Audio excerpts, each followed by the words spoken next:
Sikhism began in the Punjab region of northwestern India and in eastern Pakistan. This occurred in the 1400s to early 1500s CE, and the reason this developed was because of conflict that occurred between Hinduism and Islam.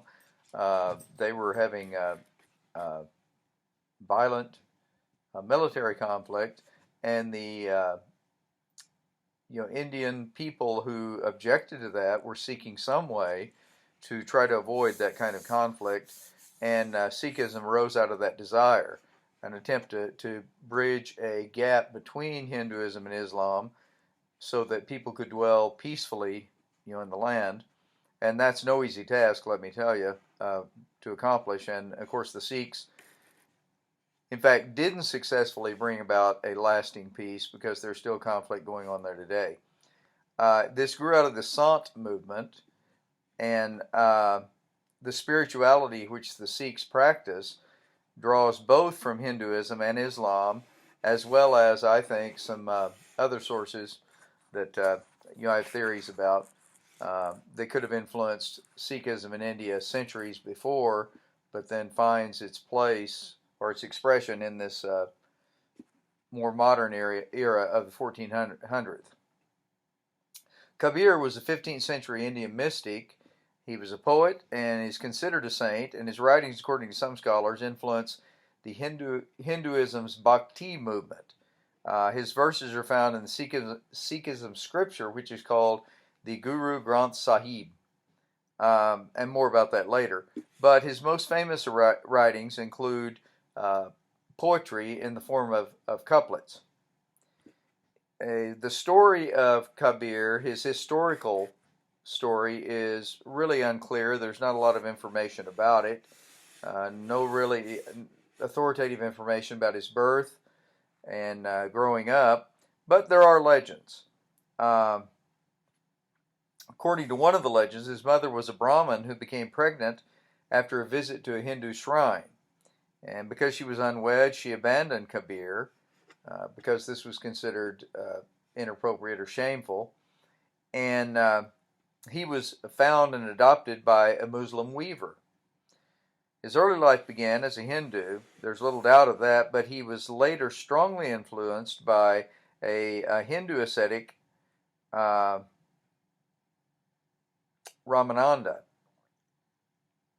He's known for being critical of both Hinduism and Islam, stating that the former was misguided by the Vedas and questioning their meaningless rites of initiation in terms of really helping the people in their practical everyday lives. And he found himself during his lifetime threatened by both Hindus and Muslims because of his views. When he died, Hindus and Muslims claimed him as their own. Actually, if the stories are true, he really didn't belong to either one, but he did attempt to sort of bridge a gap between the two. He suggested that a true God is the person who is on the path of righteousness, considered all creatures on earth as his own self, and was passively detached from the affairs of the world. So he carries into Sikhism a kind of Buddhist detachment. At the same time, there's the view that there is one true God, which Islam presents as Allah, although Kabir and Nanak, the personage who is most connected with the development of Sikhism, didn't agree that Allah was the one true God. They took another approach. But it is interesting that they adopted a monotheistic approach as opposed to the myriad of gods of Hinduism, or the dismissal of the importance of the gods in Buddhism. So, in 1499, thereabouts, an individual called by the name of Nanak founded the movement that became known as, or was born in 1499, and founded the movement. Excuse me, I read that wrong, or said that wrong. 1469, he founded the movement, and like Buddha and Mahavira, he married and he had children. He was a government official who had mystical enlightenment experiences, and at age 30, while in a forest, he was led to a belief in monotheism and the worship of the one true God that he referenced as the, quote, true name God. He was struck silent for a day after bathing in the Vine River, following which he said, quote, "There's neither Hindu nor Muslim, so whose path shall I follow?" And he answered his own question, rhetorical question, with, "I shall follow God's path," which became, in Sikhism, the true path, following the one true God. He became an itinerant preacher, just like the Shakyamuni Buddha, and with his friend Mardana, he traveled throughout northern India, sharing his revelation and gathering Sikhs as followers. He traveled widely proclaiming his beliefs, and he went perhaps as far as Mecca, which, if you know much about Islam, Mecca is the most holy city of Islam and the city where Muhammad grew up and lived, and supposedly began the Muslim or the religion of Islam there at that city. So that's another interesting kind of connection, because Islam, of course, was already flourishing by the 1400s. So I don't know for sure if this has anything to do with Nanak's journey or pilgrimage there, but it may have, since he was drawing from both Hindu and Muslim sources. He is revered as Guru Nanak and was the first of 10 great spiritual leaders that are revered in the Sikh religion. And as near as we can say, he died in 1539 CE. There were 9 gurus that succeeded him. The first was Lahina, whom Nanak renamed Angad, which means limb or part of me. So the gurus that follow Nanak are really sort of manifestations of Nanak and his spirit. And this kind of goes along with the idea, I suppose, of reincarnation in Hinduism. The gurus were recognized and respected for their vision and wisdom, their courage, their bravery. One of the most famous, certainly here in the West, was Ram Das, who lived in, he was the 4th guru, living in the mid-1500s to the late 1500s. He established Amritsar in the Punjab as the most holy city of Sikhism, where the Golden Temple resides as the spiritual center of the religion. This is quite an amazing place architecturally, and it's visually stunning. I'll try to show you in class a visual of that, let you see what it looks like. But Ram Das is one of the better known Sikhs in the West. In fact, the Beatles, Paul McCartney, had a bit of an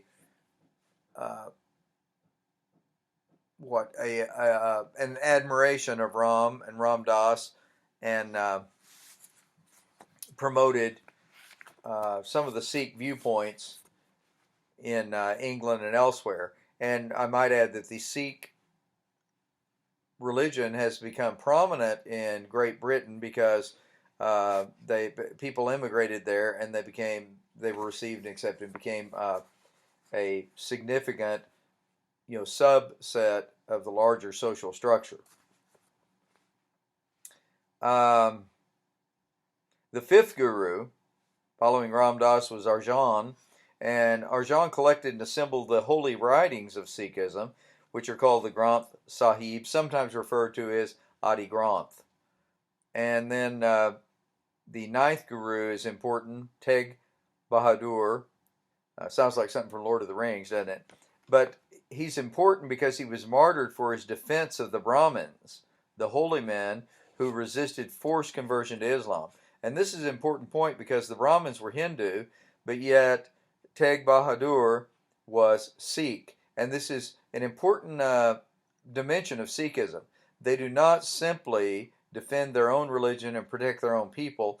They feel that their calling is to defend and protect all of the innocent, regardless of their viewpoint. And that's a very interesting take, I think, on this religious view. There was a glitch in my computer, and so this will be part two. So the 10th guru, final guru, was Gobind Singh. Gobind Singh. He opposed oppression from Muslim and Hindu factions, and he was the last human guru. This was 1675. He founded what was called the Khalsa, which was a holy order, a brotherhood society of elite Sikh spiritual leaders and warriors. Originally they were males only, but now females may also join, and they're a quite impressive order. A little bit like, if you know the Middle Ages and the Crusades, a little bit something like the Knights Templar would have been. So, he proclaimed that human gurus would end with his death. So this was the end of all of the incarnations of Nanak in human form. Rather, the Granth Sahib, he said, would serve as the true guru from that time forward. So the writings became elevated to living word, or the spirit of Nanak in written form. So, a little bit about the history of Sikhism. The Mughal Islamic rulers in India crushed Sikh power in 1716. Now, they had expanded from the Near East. Islam had expanded from around 700 through 1000. And of course, that expansion went east into the Punjab, into Pakistan and India. When this happened, this generated a lot of conflict with the Hindus and the Sikhs. And of course, as I said before, over time, there arose an attempt to bring peace between those two factions and to give the people an opportunity to live, peaceful lives and avoid these conflicts. But anyway, after the Mughal rulers crushed the Sikh power in 1716, the Sikhs fled to the wilderness and lived there until the Mughal dynasty in India waned. Ranjit Singh declared himself Maharaja in 1801, and he established a united Sikh kingdom in the Punjab in 1820. Now that's moving, much closer to our modern era, which is important because of some things that happened in the modern era related to the Sikhs and Islam and Hinduism. So he ruled as Maharaja from 1801 until his death in 1831. English rule and British colonialism was established in 1839, and it lasted until 1947. And that, of course, changed everything about Hinduism, Islam, and Sikhism in India, because the British Empire ruled through its military and also through its powerful economy, because during that era it was one of the most powerful economies in the world. Things began to unravel, though, in the early 1900s, 1919, when the Amritsar massacre occurred at the Golden Temple, and Indian independence was then achieved in 1947. The massacre that occurred generated a lot of hostility toward the government, and at this time,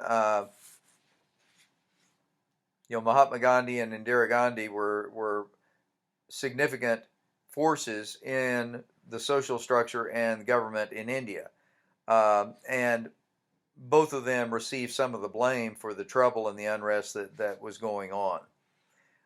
India and Pakistan were partitioned as part of an independence movement, and as a result of that, a lot more conflict began to occur. A lot of people didn't appreciate a forced separation of the country into two kingdoms, two countries. So repartitioning occurred in 1966, and the Sikh Indian state was established. But in 1984, there was a second attack and a second massacre. Indian troops attacked and fired on the Golden Temple, killing many Sikhs, and Prime Minister at that time, Indira Gandhi, was blamed and later assassinated by a Sikh radical. Prior to that, Mahatma Gandhi had been assassinated by a Hindu radical. Violence, particularly between Sikhs and Muslims, lasted until 1999. And that marked the 300th anniversary of the founding of the Khalsa, 1999. The anniversary celebration was positively received in India, and Sikhs finally were accepted as a mature spiritual and political movement. Prior to that time, they had existed there, but they were never accepted and included as part of a legitimate social, political, religious movement in the country. Well, the hopes for peace. The Sikhs currently enjoy increasing respect in India and internationally, and as I said, especially in England. Will this last?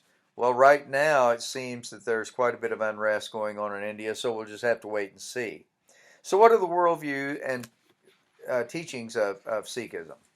Well, it believes in karma, the law of retribution, that the way you live in this life determines what happens next. And it believes in reincarnation. It believes that man is comprised of both body and spirit, and that the goal of life is freedom through spiritual transcendence, or the same idea as Hinduism, Buddhism of moksha, which is liberation through enlightenment. Sikhism rejects the rigid, legalistic ritualism of Hinduism and of Islam. Both of those religions are fairly rigid and ritualistic. When we get to Islam, we'll talk about the 5 pillars of Islam that absolutely must be submitted to and followed in order to be saved, to be approved by Allah. Sikhism also rejects the extreme polytheism of Hinduism and the veneration of images in favor of monotheism and the worship of the one true name God. Sikhism also believes it's possible to have an intimate personal relationship with the one true God, something that Islam does not permit, does not allow for, because God is so holy, other, and exalted that no human can have a direct encounter relationship with Allah, because as Islam puts it, this would corrupt Allah. That's a strange way of thinking about it, that human contact would corrupt the ultimate deity, but that's the way it's presented. Sikhism also advocates social responsibility and emphasizes charity to help the poor, something that is not emphasized so much in either Islam or Hinduism. In Hinduism, because of the caste system, and in Islam, because each person is required to follow the 5 pillars of the faith on his own. And so Sikhism takes a little different stance than those other 2 viewpoints. There are 3 stages in the development of Sikhism historically. The first was Sikhism was not really defined as a distinct religion, but it was seen as a movement that promoted peace and personal spirituality. This was during the time of the first 4 gurus, beginning with Nanak and ending with Ram Das. And then the second stage, Sikhism experienced consolidation and clarification as a formal religious movement. This was under Guru Arjan, and the construction of the Golden Temple at Amritsar, which was the central focal point for the entire religion, and then the collected writings that comprise the sacred book, the Granth Sahib or Adi Granth. Then the third stage is the period of Sikhism in which Gobind Ra encourages Sikhism to become more militaristic due to the martyrdom of Arjan by Islam. Persecution from Islam led to a greater militancy for Sikhism, and this was one of the reasons the Khalsa order was started. The Khalsa order is sometimes called the 5 Ks, because each major component of the Khalsa starts with that letter. All of these components are symbolic and are designed to identify an individual as part of the Khalsa order, but also to remind that individual of what his vows and his duties are. As I said, it began for men only, but then became open to women as well. Gobind Ra took the name Singh as his official name, which means lion, and that has become the official last name for all young men who become members of the Khalsa and it is also the symbol for Sikhism.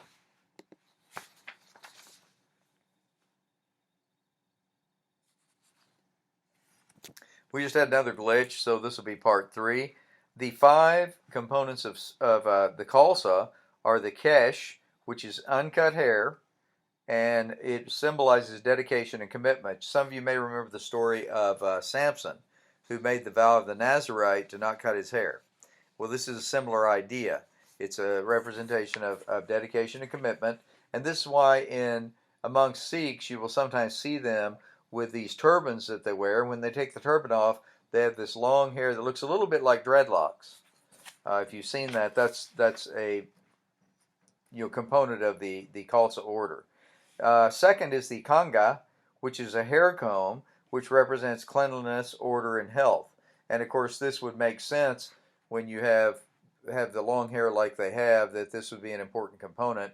But the comb itself is designed to remind them of the importance of cleanliness, of orderliness, and good health. Then third is the kach, which is the special underwear. And I'm not being flippant and joking here. There is a special undergarment that the Khalsa members wear, which is designed to indicate alertness and readiness. So they're always ready at a moment's notice to go forth and fulfill their duties and vows in whatever way the situation demands. Fourth is the kirpan, which is a sword. It really looks like a long dagger with a curved blade, a little bit like a scimitar. And it represents protection and defense. And it's to be used only in defense, not in offense. So they don't attack others. They defend themselves against attack, and they will defend the innocent who are being attacked. Okay?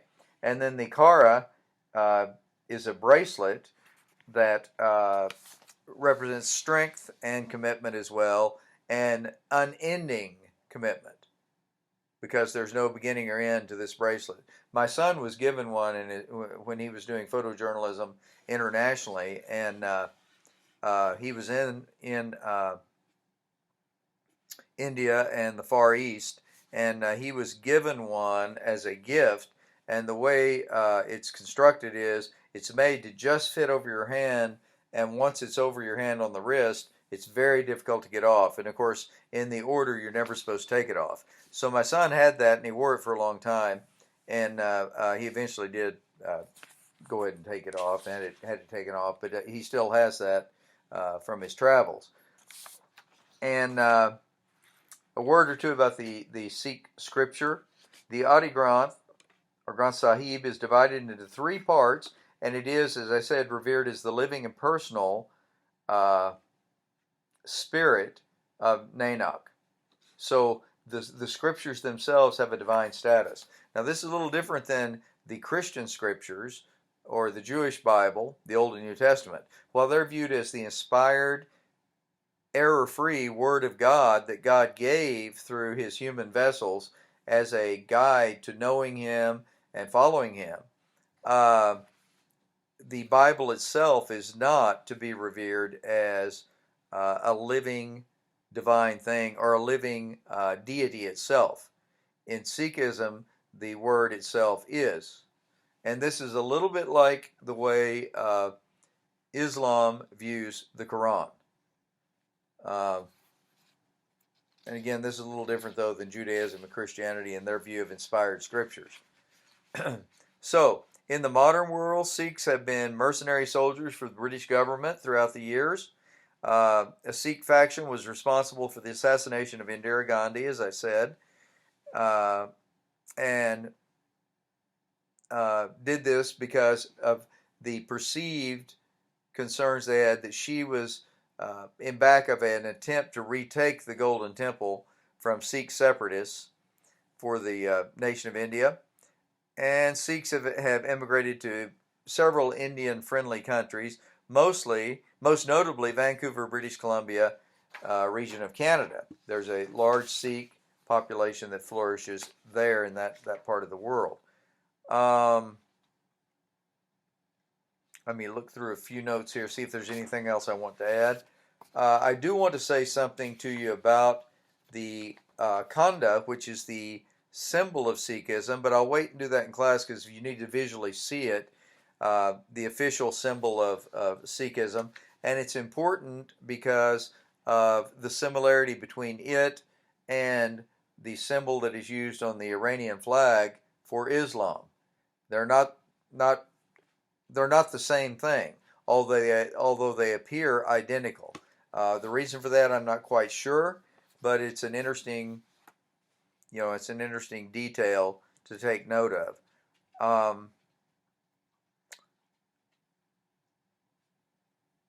And we'll talk about that in class. Basically, the symbol presents the ideas of freedom and justice, the ideas of spiritual and worldly concerns, those two sides of life, and then finally the eternal circle of unity with God and a life of perfect balance.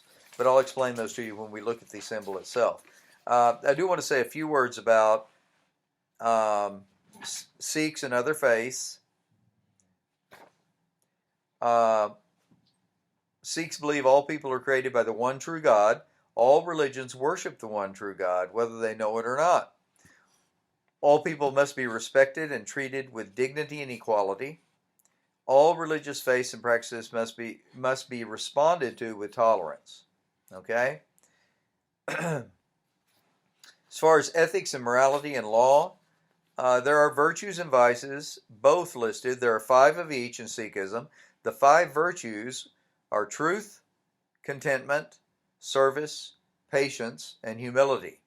The 5 vices are lust, anger, greed, worldliness, and pride. Now this is interesting because it seems to correspond somewhat to what Dante did and what occurred in the Renaissance of the 7 deadly sins and the 7 graces of virtue that Dante presents in the Divine Comedy, which became very much a part of the fabric of religious culture during that time. Of course, in his view, he had 7 of those, and in this view, you have 5 of each. There's also an emphasis upon service and equality, or Siva, and there are 2 expressions of dedication and service.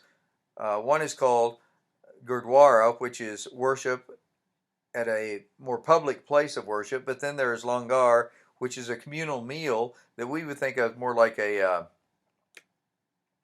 church, like a fellowship dinner, and maybe communion along with that. And the order of service centers first on, of course, dedication, devotion to the true name God, but then to one's personal family, followed by the faithful in the religion, faithful Sikhs, then the community at large, which may or may not be all Sikhs, and then strangers. We talked about the Khalsa. I do want to say one thing about the names again. The men take the name Singh, which means lion, and women take the name Kaur, which means princess. But princess not in the sense of the Disney princess, who is languishing in the tower, hoping for the appearance of her Prince Charming to rescue her from captivity. Rather, she's a warrior princess, more like in the Celtic tradition of someone like Bridget. Or I suppose maybe in the movie, I haven't seen it, the movie that's out now about the African queen, something more like that. Anyway, they are trained, the women are trained just like the men in spiritual discipline and in military combat and face-to-face, martial arts kind of fighting is really what it is. They have very high standards of morality and conduct. They can not worship any gods but the one true God. They cannot commit adultery. They cannot use tobacco or drink alcohol. They cannot use any drugs, and their heads must be covered with a turban or a scarf. Okay? The there is in the Khalsa what's called the Akali movement. It was founded by Gobind Singh, and it recognizes and venerates Sikhs who are willing to die for their faith. Sorry about that, it kicked out again. Anyway, the Akali movement, founded by Gobind Singh, recognizes and venerates Sikhs who are willing to die for their faith. It opposes corruption and vice in Sikh leadership, and it's based on Akal, the name for God, which means the timeless or eternal one. Okay.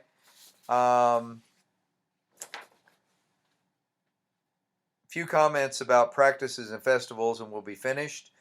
Regular worship is personal and public, but there is an aspect of this called kirtan, which involves several hours duration, hymn singing and praises, and then anand, which is more hymn singing, and the recitation of the Mool Mantar.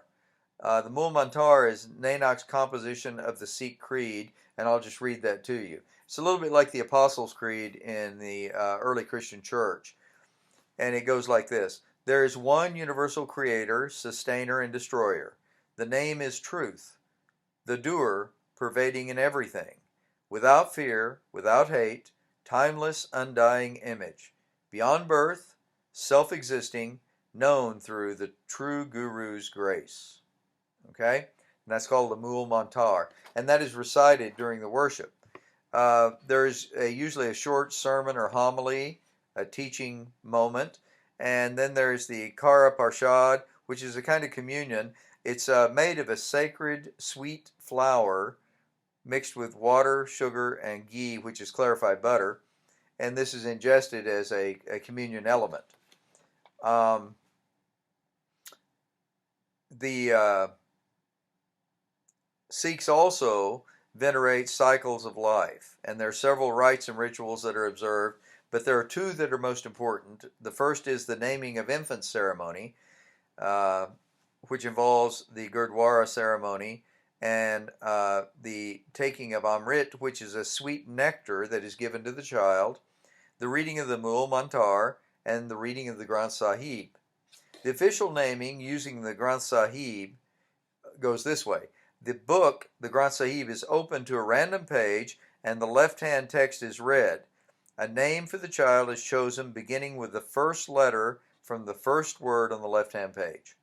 Imagine if that's how you were named, say, from the Bible, what name you might have ended up with.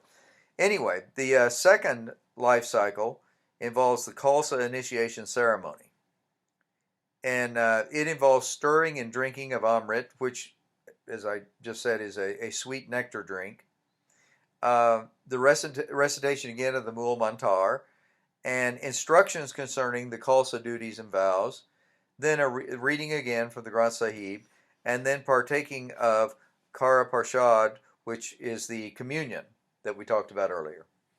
The Sikh festivals, or melas, are drawn really from Hindu festivals. One of the festivals they celebrate is the Hindu festival of Diwali, which is the festival of light or illumination. It is reinterpreted in Sikhism as a celebration of the release of Hargobind, the sixth guru, from prison in the 17th century, him gaining his freedom.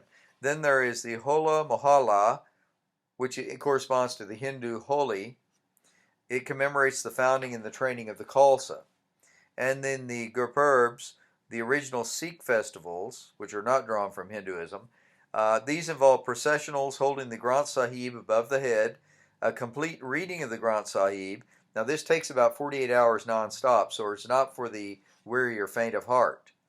And then singing of hymns, other readings and praises.